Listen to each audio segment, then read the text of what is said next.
तो केसी त्यागी ये समाधान यात्रा पर निकले हैं और उसके बाद दिलचस्प बात, आज की बड़ी खबर जो मुझे दिखाई दी और समझ में आई, अब आप भारत यात्रा पर भी निकलने का मन बना रहे हैं। इसकी जरूरत क्यों महसूस हो गई?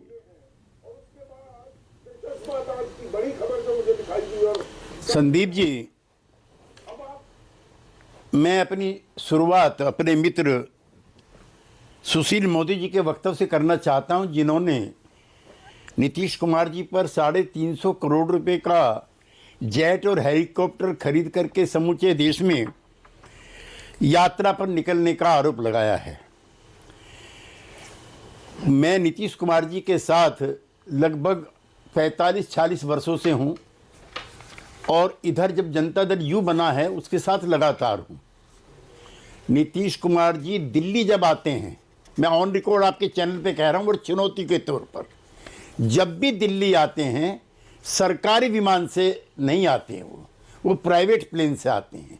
जब वो मुख्यमंत्री नहीं थे, वो मेरे टिकट पे, मैं उस समय राज्यसभा में था, मेरे टिकट पर आए हैं, और श्री आरसीपी सिंह के टिकट पे आए हैं, और कई एमपीज के टिकट पर आए हैं।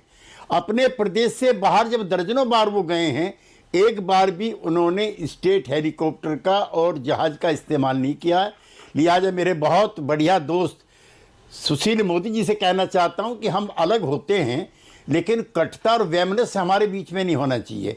मुझे अटल बिहारी वाजपेयी जी, आडवाणी जी, राजनाथ जी, जितने भी पुराने नेता सबके साथ काम किया है, उनके प्रति कटु होने का मेरा मन ही नहीं करता। राजीव जेटली जी, मैं इसलिए आपसे कहना चाहता हूं, हम अपने मुद्दे रखते हैं लेकिन व्यक्तिगत नहीं होते, नंबर 1।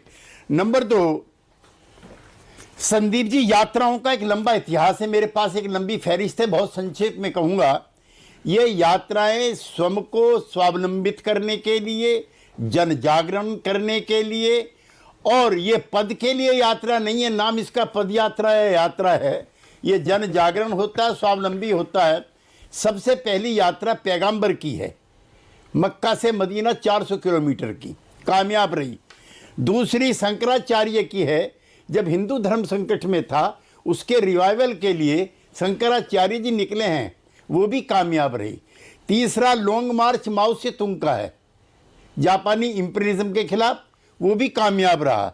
चौथा गांधी जी का है दांडी मार्च, जिसका आप जिक्र कर रहे थे, वो भी कामयाब रहा।